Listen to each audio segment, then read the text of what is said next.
These are the stories making the headlines in the Hot 7 Nightly News.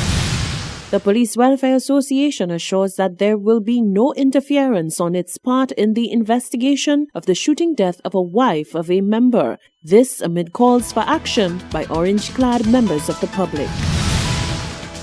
The owners of Ideal Bakery say a young female employee is traumatized following an armed robbery of its Waterworks branch. And the Trade Union Federation says it's had enough with the stalling of efforts to fix the problems within the healthcare sector. We have the details of these stories and more coming up. This is the Hot 7 Nightly News with Lovely and Amy Joseph. Good evening. It is the 13th of November 2018. Welcome to the Hot 7 Nightly News. I am Lovely St. Amy Joseph. Thank you for joining us. The homicide of Kimberly De Leon is continuing to spur public outrage and activism, and we saw that today, Tuesday. We have extensive reporting on that, but first, news of a brazen robbery at a local business. The management of Ideal Bakery is calling on city police to commence stop and search activities after the recent robbery at its Waterworks branch. The Hot 7 News team sat down with the manager, who said that the young lady who has been seen in a video that has since gone viral is left traumatized by the robbery. Solange Alfred reports. A girl, a gun, and a getaway. The Ideal Bakery located on Waterworks Road was the unfortunate target of an evening robbery on Monday 12 November at around 7:20 p.m. Whilst performing her regular duties, the lone female employee at the bakery was accosted by a young man wearing a red shirt to conceal his face and an accomplice wearing a black shirt. The robber, brazenly brandishing his gun, startled the young lady, who raised her broom in defense. Grabbing the employee by her shirt, the robber demanded the day's earnings from the cash register. Manager of the bakery, Vishan Bihari, explains that this event has left the young lady in a state of unrest. One of them grabbed her by her shoulder, and then he took out a firearm, demanding that she give him the money that she sold for the day. And while doing that, is letting her know that he will shoot her if she does not comply. So, as you can see in the footage, she tried to put up a struggle with them, which eventually she gave them the cash pan and they took the money. Like we always tell all our employees, do not put yourself at danger in this situation, just simply comply. The young lady was extremely traumatized. I mean, the people at work, anywhere you go to work, you leave your home, you come to make a daily living, an honest living, and for you to be subjected to that type of behavior and threat, it is really heartbreaking. Bihari disclosed to Hot 7 News that events like these have occurred in the past, which led the bakery to take precautionary measures to negate these acts from occurring. However, since the industry is one that is price controlled, little can be done in terms of upgrading to armed security guards. All of our outlets right now have physical metal grills. I mean, if we were in an industry that we could have afforded to provide armed guards, it's something that we would have done. But in the baking industry, it's not an industry that allows you to pay an armed security guard, because our bread is still 35 cents today. The manager of the bakery expressed his sentiments to Hot 7 News that more should be done to address the growing armed robbery crisis plaguing the city of Castries. If you look at the Castries Basin, it may not be reported all the time, but ever so often a small business is being robbed. So most of it goes unreported, but I think what the police should do is try and do more stop and search on these young criminal elements that are just walking all over the city, terrorizing people and business places. The robbers made away with the entire day's earnings. Reporting for Hot 7 News, I am Solange Alfred. Thank you very much, Solange. Orange was the new black in the city of Castries on Tuesday, but it was not a fashion statement, rather a call for action. As the island gets set to commemorate 16 days of activism against gender-based violence, members of the public continue to take a stand for Kimberly De Leon, who was shot inside her own home. Hot 7's Rochelle Gonzalez attended the demonstration at Constitution Park and filed this report. The government of St. Lucia, the police, the justice system and the general public were all served with a reminder that justice is needed in the cases where lives were taken through acts of violence and no one has been held accountable for the crimes. This reminder was done in the form of a vigil at Constitution Park on Tuesday afternoon, which saw participants donning the color orange, which signifies the protest against violence of women and girls. President of Raise Your Voice St. Lucia, Catherine Seelys, said there are still many questions left unanswered surrounding the findings of many ongoing investigations, including the recent killing of Mon resident Kimberly DeLeon. A young lady has been murdered in her home, and that there has not been an update to the public by the police, the responsible parties, on the investigation and on any developments. We are not expecting them to give us the details, but we expect that out of courtesy to the family and to the public that they would have given an update as to if the investigation is continuing or if it's going anyway. We still expect the police to come out and give us a proper explanation, because we got two explanations from the police, one from Mr. O'Brien and one from Mr. Moncherry. We're hoping that they would have done the background, communicated with each other, and come out and give the public a statement that seems logical and that seems cohesive and in agreement with the Royal St. Lucia Police Force. We are still awaiting this. Seeley said, like DeLeon, there are many unsolved cases left lingering, and the number, she said, is too high for such a small island. We are reminding them that this investigation, as with every other investigation, needs to come to a logical conclusion. We want to remind them we have a number of unsolved murders, especially of women, and we are not getting an update. We want to remember Yana August. Years ago, they say the case would have been solved since 2015, I think. We have not received an update up to this day.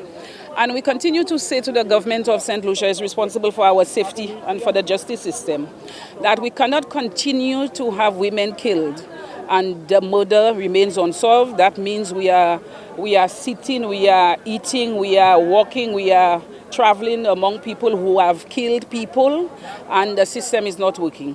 We want to ask the Minister of National Security, what is the status of the forensic laboratory? Because I remember not too long ago, he came on TV and said it was fully functional. So if it's fully functional, we are assuming that they are doing tests on the relevant pieces of evidence so that they can find out who has killed this young lady and has left two children without a mother. 25th of November is internationally observed as the Day Against Violence of Women and Girls. Reporting for Hot 7 News, I am Rochelle Gonzalez. The Police Welfare Association is assuring the public that there will be no interference on its part in the investigation into the shooting death of a wife of a member, Kimberly DeLeon. The Police Welfare Association has a mandate to support its members with regard to issues surrounding employment. However, in the case of the shooting death of the wife of one of its members, the organization says there will be no interference or impediments on their part. There is much public concern about the matter, given the report of domestic violence that involved the couple on at least 2 occasions prior to Kimberly DeLeon's death. However, no one has been arrested or charged with her shooting death. Executive member of the Police Welfare Association and chairman of the Sergeants Branch Board, Curtis Roberts, says the association will deliberately remain tight-lipped so as not to prejudice the case in any way. We, as the PWA, we are not in a position to get involved in the investigation. In fact, I have advised my other members to deliberately distance themselves from any comments regarding the investigation. This is not where we are supposed to step in. Where we step in as an association or as a body of representatives is in the event that any action is taken against him which is unlawful or unacceptable, where his employment specifically is concerned. But, hypothetically speaking, what happens in the event of a charge against the PWA member? That was a question posed by Hot 7 News. Roberts says the association may have to walk a fine line. As a member, is that if there is any form of support that he believes that the PWA can afford him, we will be happy to assist him in that regard. Would that support us that if it turns out that he is found guilty or charged? Well, at the point of being charged, again, remember, every individual is innocent until proven guilty. At a point where he is found guilty of an offense like murder or anything to do with a homicide, I do not think that there would be any further support that he would want from us. I'm just assuming. But like I said, in terms of the investigation and prosecution, we have no jurisdiction over that. And we will not step anywhere into that. Police continue to investigate the shooting death of the wife and mother, Kimberly DeLeon. The president of the St. Lucia Medical and Dental Association is calling on every single person on island to join in the fight to get the government of St. Lucia to solve the issues plaguing the health sector. Dr. Alphonsus St. Rose says over 80% of the population stands to suffer if no action is taken. Rochelle Gonzalez reports. Dr. Alphonsus St. Rose has sent out a battle call to the people of St. Lucia to join the St. Lucia Medical and Dental Association in their fight against the government after numerous requests to get the state of the island's health sector fixed have seemingly been ignored. Dr. St. Rose said, healthcare is a necessity for every single person. However, with the current state of affairs, only a small number of people can afford to get the best of it, whilst the rest of the population are forced to endure dangerously substandard services. Hopefully, you too will join the fight, because this is also about you, more than it is about the government. Because if they fall sick tomorrow, they have ways and means. You don't. 80% or the vast majority of St. Lucians don't. So this thing is very personal to each and every citizen of this country. Healthcare affects every corner, every person in this country at some point. But for the vast majority of us, healthcare is not an equitable right. And for some of us, we are privileged to have the benefit that most of you don't have. We need to level that playing field. Dr. St. Rose said the SLMDA has made their demands very clear, yet the situation continues to deteriorate.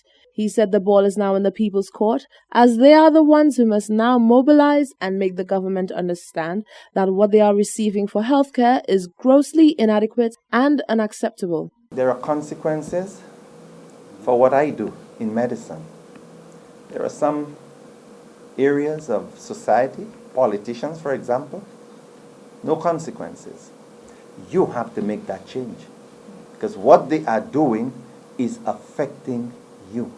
At least what the public can do, let their voices be heard. It affects you every day.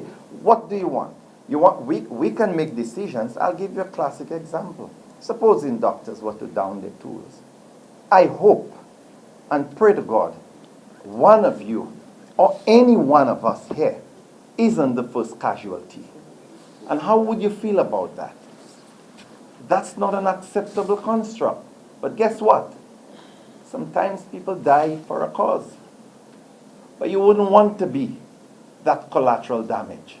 According to the SLMDA president, the reports on the state of the island's main medical facilities are damning, where buildings are deemed unsafe and where patients stand a high chance of getting sick as a result of being in the hospitals as opposed to getting better. Reporting for Hot 7 News, I am Rochelle Gonzalez. This is the Hot 7 Nightly News. Still to come, the CSA takes the health minister to task for her performance, given her trade union background. Nurses call for immediate attention to their plight, and the Police Welfare Association is wary of negotiations with the government negotiating team. We have that and more after the break.